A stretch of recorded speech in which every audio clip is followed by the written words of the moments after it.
ನಮಸ್ಕಾರ ಸ್ನೇಹಿತರೆ. ಅಗ್ನಿಸಾಕ್ಷಿಯೋ ಆತ್ಮಸಾಕ್ಷಿಯೋ ಕಥಾಸರಣಿಯ 18ನೇ ಭಾಗವನ್ನು ನಾವಿವಾಗ ನೋಡ್ತಾ ಇದ್ದೀವಿ. ಮಬ್ಬಾದ ಬೆಳಕಿನಲ್ಲಿ ಕುಳಿತಿದ್ದವಳ ಮನ ಕುದಿಯುವ ದಾವಾಗ್ನಿಯಾಗಿತ್ತು. ಜೀವನದ ಬಗ್ಗೆ ನೂರಾರು ಕನಸುಗಳನ್ನು ಹೊತ್ತು ಹಳ್ಳಿಯಿಂದ ಸಿಟಿಗೆ ಓದಲು ಬಂದಿದ್ದಳು. ಓದಿನಲ್ಲಿ ಮುಂದಿದ್ದವಳು ಪ್ರತಿ ಬಾರಿಯೂ ಉತ್ತಮ ದರ್ಜೆಯಲ್ಲಿಯೇ ಪಾಸಾಗುತ್ತಿದ್ದಳು. ಒಳ್ಳೆಯ ಅಂಕ ಪಡೆಯುತ್ತಿದ್ದ ಕಾರಣ ಬರುವ ಸ್ಕಾಲರ್ಶಿಪ್ಪಲ್ಲೇ ಅವಳ ವಿದ್ಯಾಭ್ಯಾಸ ನಡೆಯುತ್ತಿತ್ತು. ಒಬ್ಬಂಟಿಯಾಗಿ ಯಾರ ಜೊತೆಯಲ್ಲಿಯೂ ಬೆರೆಯದೆಯೇ ತಾನಾಯಿತು, ತನ್ನ ಓದಾಯಿತು ಎಂದು ಇದ್ದವಳಿಗೆ ಆಕಸ್ಮಿಕವಾಗಿ ಪ್ರಣತಿಯ ಪರಿಚಯವಾಗಿತ್ತು. ಆ ಪರಿಚಯ ಸ್ನೇಹಕ್ಕೆ ತಿರುಗಿ ಅವರಿಬ್ಬರ ನಡುವೆ ಬಿಡಿಸಲಾಗದ ಬಂಧವೊಂದು ಬೆಸೆದುಕೊಂಡಿತ್ತು. ಅವರ ಸ್ನೇಹದ ಕೊಂಡಿಯನ್ನು ಕಳಚಲು ತುಂಬ ಜನ ಯತ್ನಿಸಿದ್ದರು. ಆದರೆ ಅರ್ಜುನ್ ಅದರಲ್ಲಿ ಸಫಲನಾಗಿದ್ದ. ಸೂಕ್ಷ್ಮ ಮನಸ್ಸಿನ ಸುಮಾ ಪ್ರಣತಿಯನ್ನು ತುಂಬಾ ಹಚ್ಚಿಕೊಂಡಿದ್ದಳು. ಆದರೆ ಅರ್ಜುನ್ ಪ್ರಣತಿಯ ವಿರುದ್ಧವಾಗಿ ಹೇಳುತ್ತಿದ್ದ ಮಾತುಗಳು ಅವಳನ್ನು ಘಾಸಿಗೊಳಿಸಿದ್ದವು. ಯಾವಾಗಲೂ ನನ್ನ ಫ್ರೆಂಡು ಅಂತೀಯ, ಆದರೆ ಅವಳು ತೋರಿಕೆಗಷ್ಟೇ ನಿನ್ನ ಫ್ರೆಂಡ್ ಆಗಿರೋದು, ಗೊತ್ತಾ ನಿನಗೆ? ಅವಳಿಗೆ ನಿನ್ನ ಕಂಡ್ರೆ ಅಸೂಯೆ. ಹೊರಗೆ ಕಾಣೋ ಅಷ್ಟು ಒಳ್ಳೆಯವಳಲ್ಲ ಅವಳು. ಅವಳೊಳಗೆ ವಿಷಾನೇ ತುಂಬಿದೆ. ಅರ್ಜುನ್ ಹೇಳಿದಾಗ ಮನಸಾರೆ ಅತ್ತಿದ್ದಳು. ಅದನ್ನೇ ಅಡ್ವಾಂಟೇಜ್ ತೆಗೆದುಕೊಂಡವನು ಅವಳ ಸ್ನೇಹ ಗಳಿಸಲು ಯಶಸ್ವಿಯಾಗಿದ್ದನು. ಸ್ನೇಹ ಮಾತ್ರವಿರದೆ ಮುಂದುವರಿದು ಪ್ರೀತಿಯಾಗಿತ್ತು. ನೀನಂದರೆ ನನಗೆ ಪ್ರಾಣ. ಕಣ್ಣಲ್ಲಿ ಕಣ್ಣಿಟ್ಟು ಹೇಳುತ್ತಿದ್ದವನು ಅವಳ ಹೃದಯಕ್ಕೆ ಅಧಿಪತಿಯಾಗಿ ಹೋಗಿದ್ದನು. ಪ್ರೇಮದ ಪರಾಕಾಷ್ಠೆಯನ್ನು ತಲುಪಿದ್ದವಳಿಗೆ ಯಾವುದು ಸರಿ ಯಾವುದು ತಪ್ಪು ಎನ್ನುವ ಪರಿವೆಯನ್ನೇ ಮರೆತಂತಿದ್ದಳು. ಮಂಡಿಗೆ ಗದ್ದ ಊರಿ ಕುಳಿತಿದ್ದವಳ ಕಣ್ಣೀರು ಸಹ ಬತ್ತಿ ಹೋಗಿದ್ದವು. ಊಟ ತಿಂಡಿಯ ಪರಿವೆಯೇ ಇಲ್ಲದೆ ಅದೆಷ್ಟು ಹೊತ್ತು ಹಾಗೆಯೇ ಕುಳಿತಿದ್ದಳು. ಬಾಗಿಲು ಬಡಿದ ಸದ್ದಿಗೆ ಇಹಕ್ಕೆ ಬಂದಿದ್ದಳು. ನಾನು ತಪ್ಪು ಮಾಡಿದ್ದೀನಿ ನಿಜ, ಆದರೆ ನಾನು ಮೋಸ ಹೋಗಿದ್ದೀನಿ. ನಾನು ನಿನಗೆ ಮೋಸ ಮಾಡಿಲ್ಲ ಪ್ರಣತಿ. ಅವನು ನನ್ನ ನಂಬಿಕೆಯನ್ನು ಸುಳ್ಳು ಮಾಡಿಬಿಟ್ಟ. ಪ್ರಾಣ ಸ್ನೇಹಿತೆಯಾದ ನಿನ್ನನ್ನು ನಂಬದೆ ನಾನು ಅವನನ್ನು ನಂಬಿ ಕೆಟ್ಟೆ. ನಿನ್ನ ಸ್ನೇಹಕ್ಕೆ ನಾನು ಅರ್ಹಳಲ್ಲ ಎಂದು ನೀರಸ ನಗು ನಕ್ಕವಳು. ನಾನು ಬದುಕಲೇ ಅರ್ಹಳಲ್ಲ ಪ್ರಣತಿ, ಆದರೆ ಬದುಕಬೇಕಿದೆ. ನನಗಾಗಿ ಅಲ್ಲ, ಅಸಹಾಯಕರಾಗಿ ತಮ್ಮ ಬಡತನವನ್ನು ಲೆಕ್ಕಿಸದೆ ನನ್ನನ್ನು ಸಾಕಿ ಸಲುಹಿ ಮುಂದೊಂದು ದಿನ ಸಾಕುವಳೆಂಬ ನಂಬಿಕೆ ಹೊತ್ತಿರುವ ನನ್ನ ಹೆತ್ತವರಿಗಾಗಿ ನಾನು ಬದುಕಲೇಬೇಕು. ಆದಷ್ಟು ಬೇಗ ನಾನು ಮಾಡಿದ ಪಾಪಕ್ಕೆ ಪ್ರಾಯಶ್ಚಿತ್ತ ನಾನೇ ಮಾಡ್ಕೊಳ್ತೀನಿ. ಮೊಗದ ತುಂಬ ಆತ್ಮವಿಶ್ವಾಸದ ನಗು ತಂದುಕೊಂಡಳು. ಮತ್ತೊಮ್ಮೆ ಬಾಗಿಲು ಬಡಿದ ಸದ್ದಾಗಲು ಅರ್ಜುನೇ ಇರಬೇಕು ಎಂದುಕೊಂಡವಳು ಅವನನ್ನು ಎದುರಿಸುವ ಧೈರ್ಯ ತಂದುಕೊಂಡಳು. ಆ ದಿನ ವಿವೇಕಾಡಿದ ಮಾತುಗಳು ಅವಳ ಚಾರಿತ್ರ್ಯವನ್ನು ಹಿಂಸಿಸಿತ್ತು. ಮದುವೆಯಾಗದೆ ಅವನಿಗೆ ತನ್ನನ್ನು ಅರ್ಪಿಸಿದ್ದಳು ಎನ್ನುವುದನ್ನು ಬಿಟ್ಟರೆ ಅವಳು ಬೇರೆ ಯಾವ ತಪ್ಪನ್ನು ಮಾಡಿರಲಿಲ್ಲ. ಮನಸ್ಸುಗಳು ಒಪ್ಪಿದ ಮೇಲೆ ಮದುವೆಯ ಕಟ್ಟಳೆ ಯಾಕೆ? ಸುಖದ ಅಮಲಿನಲ್ಲಿ ತೇಲಿಸಿದವನು ಕಿವಿಯ ಬಳಿ ಮೆಲ್ಲನೆ ಉಸಿರಿದ್ದನು. ಸಂಪೂರ್ಣವಾಗಿ ಅವನನ್ನು ನಂಬಿದ್ದವಳು ಅವನೆಲ್ಲ ಮಾತುಗಳು ನಿಜವೆಂದೇ ಭಾವಿಸಿದ್ದಳು. ಬಾಗಿಲು ತೆಗೆದಾಗ ಎದುರಿಗೆ ವಿವೇಕ್ ನಿಂತಿದ್ದನು. ಈ ರಾತ್ರಿಯ ಸಮಯದಲ್ಲಿ ಅವನು ಬಂದಿರುವುದನ್ನು ಕಂಡು ಅವಳ ಮುಖ ವಿವರಣವಾಯಿತು.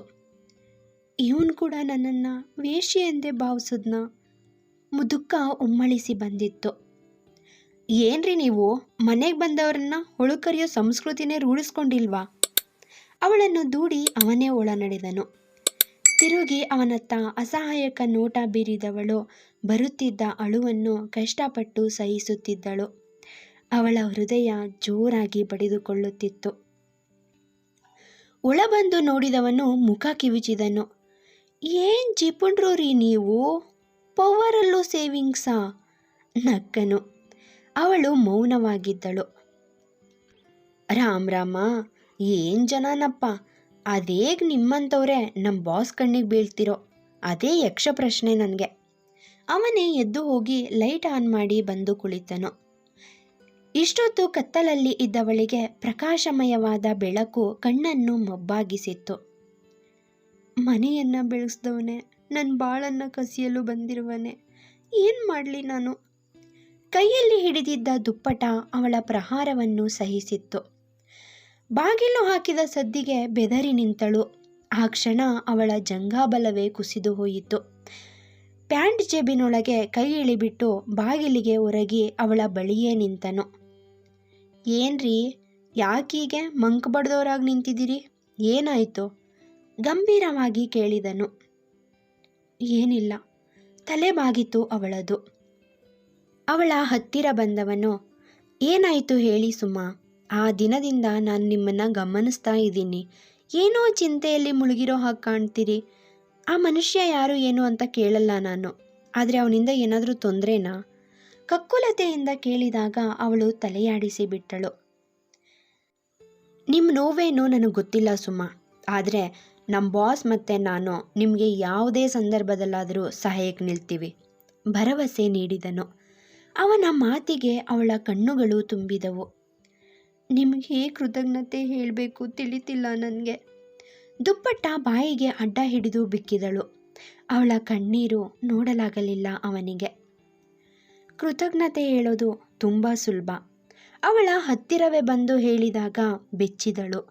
ಭಯ ತುಂಬಿದ ಕಣ್ಣುಗಳನ್ನು ನೋಡಿದವನ ಮುಖ ಗಂಭೀರವಾಯಿತು. ಅವಳಿಂದ ದೂರ ಸರಿದು ನಿಂತನು. ಏನು ಪ್ರಯೋಜನ ಇಲ್ಲ ಬಿಡಿ, ತಲೆ ಅತ್ತಿತ್ತ ಆಡಿಸಿದನು. ಅವಳು ಅದೇ ಸ್ಥಿತಿಯಲ್ಲಿ ಇದ್ದಳು. ರೀ, ಇಷ್ಟೊಂದು ಎದುರೋದೇನಿಕೆ?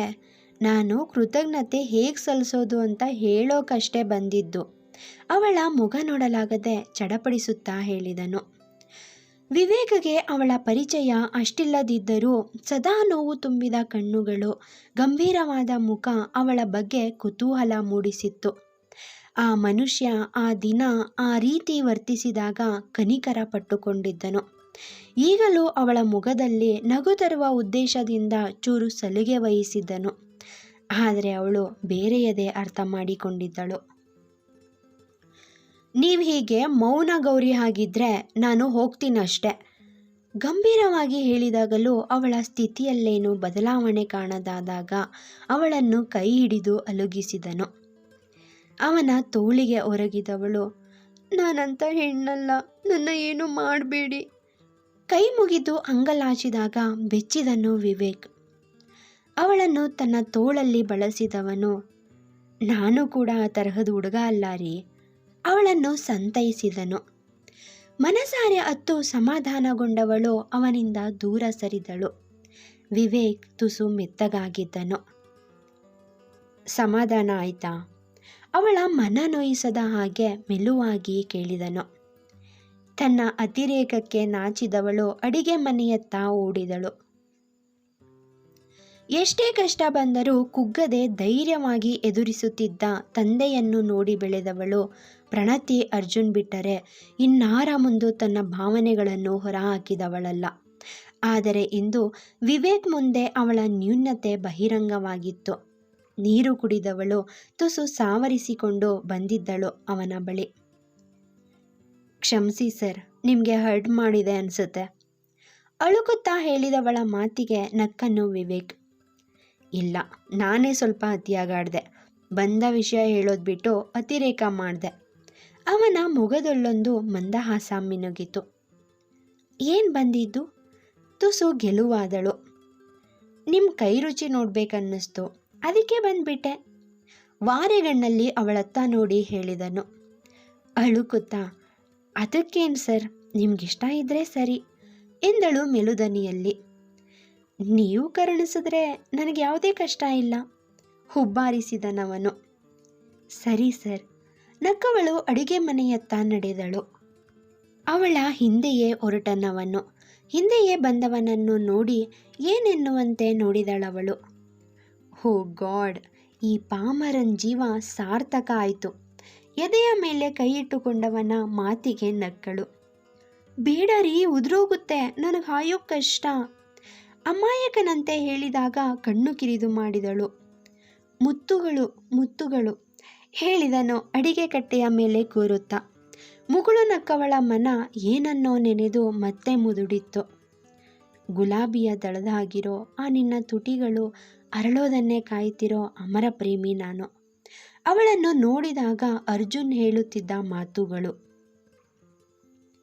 ಯಾಕ್ರಿ, ಈರುಳ್ಳಿ ಹಚ್ಚದೆ ಕಣ್ಣಲ್ಲಿ ನೀರು ಬಂತಾ?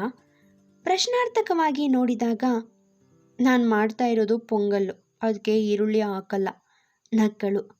ಆ, ಈಗ ಪೊಂಗಲ್ಲ? ಅಪೇಕ್ಷಿಸುವ ದನಿ ತೆಗೆದಾಗಲೇ ಅರ್ಥವಾಗಿ ಹೋಗಿತ್ತವಳಿಗೆ. ಬೇಡ್ವಾ? ಕೇಳಿದ ರೀತಿಗೆ ಮರುಳಾದನವನು ಅವಳನ್ನೇ ತದೇಕನಾಗಿ ನೋಡುತ್ತಾ ಕುಳಿತನು. ಸರ್, ಎಚ್ಚರಿಸಿದಾಗ ಕನಸಿನಿಂದ ಮರಳಿದವನಂತೆ ಬೇಡ ಮುಖ ಊದಿಸಿ ಹೇಳಿದನು. ಟೈಮ್ ಎಷ್ಟಾಗಿದೆ ಗೊತ್ತಾ? ಈಗ ಬೇರೆ ಏನು ಮಾಡೋದು? ಪೆಚ್ಚಾಗಿ ಅವನನ್ನೇ ಕೇಳಿದಳು. ಯೋಚಿಸುವಂತೆ ಮುಖ ಮಾಡಿದವನು, ಏನು ಗೊತ್ತಾ, ನಾನು ನಿಮಗೆ ಬಾಸ್ ಆಗಿರೋ ಖುಷಿಗೆ ನೀವು ನನಗೆ ಟ್ರೀಟ್ ಕೊಡಿಸೇ ಇಲ್ಲ. ಯಾಕೆ ನಾವು ಹೊರಗೆ ಹೋಗಬಾರ್ದು? ಹುಬ್ಬು ಕುಣಿಸುತ್ತಾ ಕೇಳಿದಾಗ ತಲೆ ಆಡಿಸಿ ಬಿಟ್ಟಳು. ರೀ ಪ್ಲೀಸ್ ರೀ, ನಿಮ್ಮದೇ ಕೈ ಅಡಿಗೆ ತಿಂದು ತಿಂದು ನಿಮ್ಮ ಬಾಯಿಗೂ ಬೇಜಾರಾಗಿರಲ್ವಾ? ಇವತ್ತೊಂದಿನ ಡಿಫ್ರೆಂಟ್ ಟೇಸ್ಟ್ ಸಿಗಲಿ ನಿಮ್ಮ ನಾಲ್ಗೆಗೆ, ಗೋಗರೆದನು. ಜೋರಾಗಿ ನಕ್ಕವಳು, ಕೈ ಬಾಯಿ ಎರಡೂ ನನ್ನದೇ, ಬೋರೇನಾಗಲ್ಲ ಎಂದವಳು. ಸ್ಯಾಲ್ರಿ ಆದ ತಕ್ಷಣ ಕೊಡಿಸ್ತೀನಿ. ಕಂಗಳು ತುಂಬಿದವು ಅವಳವು. ಏನು, ಗಂಗಾ ಕಾವೇರಿಗೆ ನಿಮ್ಮ ಕಣ್ಣಲ್ಲೇ ಡ್ಯಾಮ್ ಕಟ್ಟಿರೋದಾ? ರೇಗಿದವನು, ನಾನು ಕೊಡಿಸ್ತೀನಿ ಬನ್ನಿ.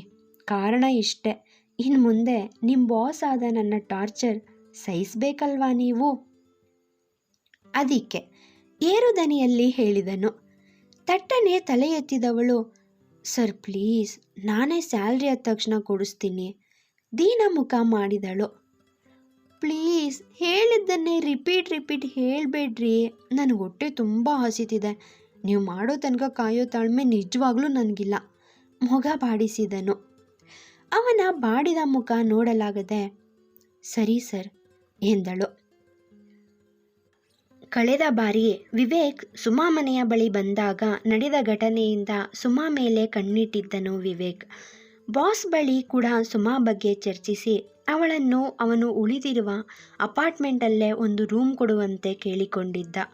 ಕಂಪನಿಯ ಹೆಸರಲ್ಲೇ ಅಪಾರ್ಟ್ಮೆಂಟ್ ಒಂದು ನಿರ್ಮಾಣವಾಗಿತ್ತು, ದೂರದ ರಾಜ್ಯಗಳಿಂದ ಬರುವ ವರ್ಕರ್ಸ್ಗಳಿಗಾಗಿ. ಅರ್ಜುನ್ ಸುಮಾ ವಿಷಯ ತಿಳಿದಿದ್ದ ಗೌತಮ್ ಓಕೆ ಎಂದಿದ್ದನು. ಇಂದು ಅದೇ ವಿಷಯವಾಗಿ ಮಾತನಾಡಲು ಅವಳ ಮನೆಯ ಬಳಿ ಬಂದಾಗ ಕತ್ತಲೆಯ ಮನೆ ಬಿಕೋ ಎನ್ನುವಂತಿತ್ತು. ಎಷ್ಟೇ ಹೊತ್ತು ಕಾದರೂ ಮನೆಯ ಲೈಟ್ ಉರಿಯದಿದ್ದಾಗ ಕಿಟಕಿಯಲ್ಲಿ ಇಣುಕಿ ನೋಡಿದ್ದನು. ಮಂಡಿಗೆ ಗದ್ದವನ್ನು ಆನಿಸಿ ಕುಳಿತಿದ್ದ ಸುಮಾಳನ್ನು ನೋಡಿ ಅಯ್ಯೋ ಎನಿಸಿತ್ತು. ಬಾಸ್ ಬಳಿ ಮಾತನಾಡಿದಾಗ, ನೀನು ಯಾಕಿವತ್ತು ಅವ್ರ ಕೇರ್ ತಗೋಬಾರ್ದು ಎಂದಿದ್ದರು. ಹೆಣ್ಣು ಮಕ್ಕಳೆಂದರೆ ಕುಲದೇವತೆ ಎನ್ನುವಂತೆ ಗೌರವಿಸುತ್ತಿದ್ದರು ರಾಘವ್. ಅಪ್ಪನ ಬುದ್ಧಿಯೇ ಮಗನಿಗೂ ಕೂಡ ಎಂದುಕೊಂಡಿದ್ದನು ವಿವೇಕ್. ನಂತರ ಅವಳ ಮನೆಯೊಳಗೆ ನಡೆದಿದ್ದನು. ಸಹೃದಯದ ಸಾಹಿತ್ಯಾಭಿಮಾನಿಗಳೇ, ಥ್ಯಾಂಕ್ ಯು ಸೋ ಮಚ್ ಈ ಚಾನಲ್ನ ವಿಸಿಟ್ ಮಾಡಿದ್ದಕ್ಕೆ. ಹೀಗೆ ಸಪೋರ್ಟ್ ಮಾಡ್ತಾ ಇರಿ ಅಂತ ಕೇಳ್ತಾ ಇವತ್ತಿಗೆ ಈ ಕಥೆನ ಮುಗಿಸ್ತೀನಿ. ಸಿಗೋಣ ಮುಂದಿನ ಸಂಚಿಕೆಯಲ್ಲಿ. ಅಲ್ಲಿವರೆಗೂ take care, love you all, bye bye. ಸಿರಿಗನ್ನಡಂ ಗೆಲ್ಗೆ, ಸಿರಿಗನ್ನಡಂ ಬಾಳ್ಗೆ.